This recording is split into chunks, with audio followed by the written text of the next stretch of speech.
Gente, então, a pandemia do coronavírus tomou uma dimensão bastante global, né? Até por isso foi classificada de pandemia. Eu acho que a diferença que ela tem em relação aos eventos anteriores está bastante associada ao fato de que hoje a gente tem duas características que são muito diferentes de 20 anos atrás, por exemplo, quando teve a SARS. E uma dessas características é a mobilidade das populações, o tanto que todo mundo pode viajar hoje e viaja pelo mundo inteiro. Em particular, se tem até alguns infográficos que mostram, por exemplo, o que foi a movimentação durante o Ano Novo Chinês, onde foi o início da epidemia. E a partir daí, então, como se espalhou pelo resto da China, de Hubei no começo, e como se espalhou daí para o resto do mundo. De qualquer sorte, a epidemia tem um perfil que não é muito diferente do que aconteceu na China. E a essa altura do campeonato, que, assim, se a gente pegar o início de janeiro, alguma coisa como 2 meses e meio do conhecimento da epidemia, a gente tem uma publicação superior a 200 papers já de journals, né, de publicações científicas que são revistas por pares e que, portanto, têm um grande respeito no campo científico, que analisaram várias características da pandemia. E são características desde epidemiológicas até características clínicas. Então, a gente pode fazer uma descrição bastante segura de qual é o perfil que ela está tomando nesse momento. Então, eu vou falar um pouco sobre isso agora. Na característica epidemiológica, ela é considerada uma pandemia, ela se espalhou por todo o planeta. Até o dia de ontem, dia 17 de março, que foi o último dado oficial publicado, a gente tem apenas 39 países no mundo que não têm ainda nenhum caso reportado do coronavírus, do Covid-19. Isso não quer dizer que esses países não tenham casos, quer dizer que eles ainda não foram reportados. E quando a gente olha esses países, são países com uma estrutura de saúde pública precária ou são países que as liberdades democráticas e a comunicação e, vamos dizer assim, o registro não é o forte desses países. Então, isso explica por que ainda 39 países não registraram casos. Nos países que registraram casos, a grande maioria afeta a população a partir de mais ou menos 20 anos e ele vai pegando várias faixas etárias, mas ele tem impacto de casos mais graves e mais sérios na faixa etária acima dos 60 anos. E aí, 80% das pessoas que têm o vírus têm uma infecção que é considerada leve ou média. Então, assim, ou é uma gripe ou uma gripe forte. Uma coisa completamente controlável e completamente tratável do ponto de vista dos sinais e dos sintomas. Então, 80% das pessoas não vão ter problema nenhum. 15% das pessoas vão ter casos de uma pneumonia, um caso mais sério e requerem internação hospitalar. Essas pessoas vão ter casos mais graves, normalmente com afecções pulmonares, e essas pessoas vão requerer internação hospitalar. Mas 5% das pessoas, né, somando aí 100, 80% leve, 15% mais sério com internação hospitalar e 5% ainda mais grave, que vão precisar de unidade de terapia intensiva, né? Vão precisar de tratamento de terapia intensiva, principalmente tratamento de ventilação artificial e respiratória sob pressão. Então, assim, quais são os limites que estão colocados, eles não estão colocados nem na epidemiologia, nem na disseminação da doença, nem nas faixas etárias que atendem, mas o impacto que está gerando no sistema de saúde, esses casos que são os casos de internação ou casos mais graves. Bom, nesses casos de internação que precisa de CTI, né, que precisa de UTI, esses casos são sérios e o problema que a gente está encontrando em vários países do mundo é o problema de que não existem equipamentos suficientes para todas as pessoas que precisam. Então, ou não tem vaga de UTI, ou se tem vaga de UTI, não tem vaga suficiente de UTI. E às vezes tem vaga de UTI, mas não tem todos os equipamentos necessários nas UTIs. Então, a mortalidade geral dessa epidemia, que está em torno de 3%, ela tem como característica casos graves, alguns deles não conseguem se recuperar, e outros porque a assistência não foi possível. Então, uma grande coisa, uma grande questão é um certo cheque no sistema de saúde dos vários países do mundo, se eles estão ou não preparados para uma situação como essa.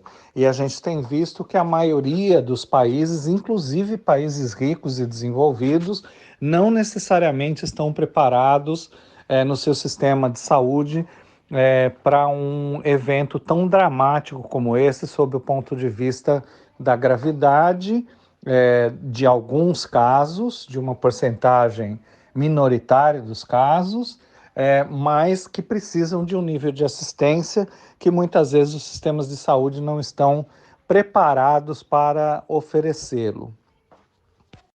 Aí agora, só para concluir, eu vou dizer que a epidemia ela saiu da Ásia já faz bastante tempo, pelo menos 3 dias que a China já não conta mais como o maior número de casos, reverteu isso, e agora ela é uma epidemia europocentrada. Os principais, o maior número de casos está na Itália, o segundo maior número de casos está na Espanha, e ela continua crescendo de maneira bastante impressionante na Europa. Alguns países tomaram posições bem cedo e estão tendo bastante resultado naquilo que fizeram, e outros países demoraram mais para tomar posições e, por conta disso, o impacto tem sido maior.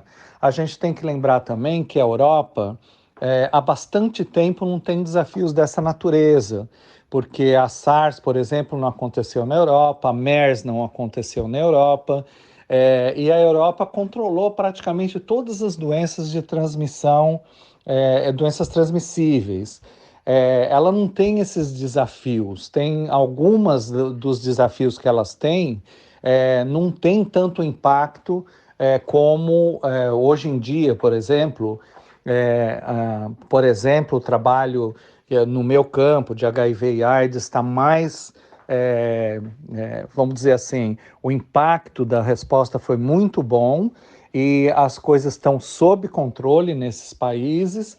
Alguns países já conseguem enxergar a eliminação num futuro próximo, mas eliminação como um problema de saúde pública, que é a meta para 2030. E alguns países vão atingir isso, sobretudo nessa região da Europa. Então, assim, para eles isso é uma grande novidade, ter uma epidemia de uma doença transmissível para tomar conta. E o sistema de saúde deles não estava preparado para isso. O sistema de saúde deles estava preparado para cuidar de pessoas idosas com doenças que são não transmissíveis e próprias da mudança de faixa etária das pessoas e também da condição social, econômica das pessoas. Então, é uma situação bem diferente para a Europa e por isso que o impacto também está sendo, de certa maneira, bastante expressivo. No Brasil, eu tenho acompanhado mais à distância, mas eu tenho visto meus colegas assim que estão mais envolvidos na questão do controle, apontando que o grande desafio vai ser o número de leitos de UTI. e estão pensando em alternativas muito interessantes, por exemplo, cancelar as cirurgias eletivas e daí internar as pessoas em centro cirúrgico para fazer alguns centros cirúrgicos de UTI, para conseguir, então, a garantia desses leitos que talvez sejam necessários. Então, assim, eu tenho amigos de várias faixas etárias, meus amigos da minha faixa etária, que é de 60 acima, são pessoas de mais risco, e cada um de nós que tiver algumas doenças do tipo diabetes, hipertensão, doença cardiovascular ou que fumar bastante, está mais sob risco do que os outros. E alguns de nós têm mais de uma dessas condições de risco. Então, vamos dizer assim, alguns de nós podem ser classificados nesse momento como populações chaves do coronavírus e populações que requerem uma atenção maior nesse sentido. A minha visão geral é que o problema da saúde é o topo do iceberg, e eu acho que as principais consequências dessa epidemia nesse momento são o impacto social, o impacto psicológico e certamente o impacto econômico que já está tendo em vários países, nas bolsas de valores, e que certamente vai ter um impacto bastante sério na economia de muitos países ou do mundo todo por bastante tempo. Se a gente pensar imediatamente assim na indústria do turismo, na indústria da aviação, tem algumas coisas que já estão completamente afetadas. Quando a gente vê abastecimento de supermercado, essas coisas, globalmente, a gente tem alguns desafios enormes, né? Nós que estamos fora da pátria amada, e isso é um sentimento de qualquer pessoa que estiver em qualquer país fora do Brasil, e também para qualquer outro dos meus colegas que, por exemplo, está aqui em Mianmar e são de qualquer outro país do mundo, é uma certa sensação de exílio e de isolamento, que você não pode, por exemplo, voar para qualquer lugar, não, você perdeu o direito de ir e vir, e ir para casa não é uma coisa simples, porque não tem uma conexão fácil e a gente não conseguiria passar por vários países. Então, esse sentimento é um sentimento bastante estranho. É a primeira vez que eu sinto isso nesses anos todos. E meus amigos também, eles têm exatamente essa mesma manifestação. E eu tenho o contrário, eu tenho pessoas do Brasil que gostariam de vir visitar, pessoas que têm filhos aqui que estavam com viagem programada e que foram desmarcando esses compromissos. Então, esse impacto social, psicológico, também vai ser uma coisa bastante importante. Bastante importante. De qualquer maneira, não subestimando o impacto, né? Eu continuo bastante otimista em relação ao impacto na saúde, embora tenha esse desafio da gente testar os sistemas de saúde. Se a gente considerar o tanto de gente que foi contaminada pelo vírus, né? O quanto ele se disseminou e o quanto de gente que passou a ter casos graves e o tanto de gente que chegou a perder a vida com isso, ela é uma doença que ainda não causou tanto impacto como outras doenças que matam muita gente durante todos os anos, faz muitos anos, né? Então, assim, se a gente comparar isso com doenças como AIDS, se a gente comparar isso com doenças como hepatites virais, se a gente comparar isso com doenças como tuberculose, mesmo a gripe ou sarampo, a gente vai ver que o impacto de mortalidade até o momento, e isso já tem 3 meses, portanto a gente já consegue fazer uma estimativa.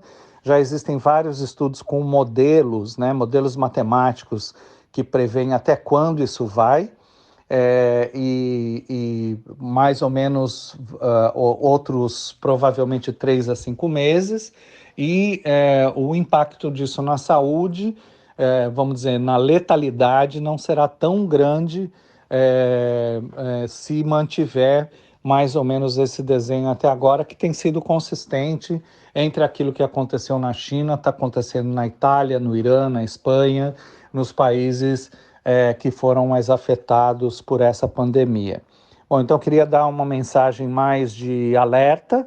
Nós todos precisamos ficar alerta, porque todos nós dependemos dos diversos sistemas de saúde que estão próximos da gente. Todos nós devemos tomar todas as medidas de prevenção, devemos evitar concentrações públicas, devemos evitar festas que tiver muita gente, devemos evitar uma série de atividades. Ao máximo possível, a gente tem que se preservar de contatos, claro que dentro da possibilidade, e de qualquer maneira, tomando todas as medidas de precaução, a nossa chance de pegar o vírus será muito menor, e se a gente pegar o vírus, a gente tem que lembrar que a grande maioria das pessoas vai ter uma sintomatologia bastante tranquila.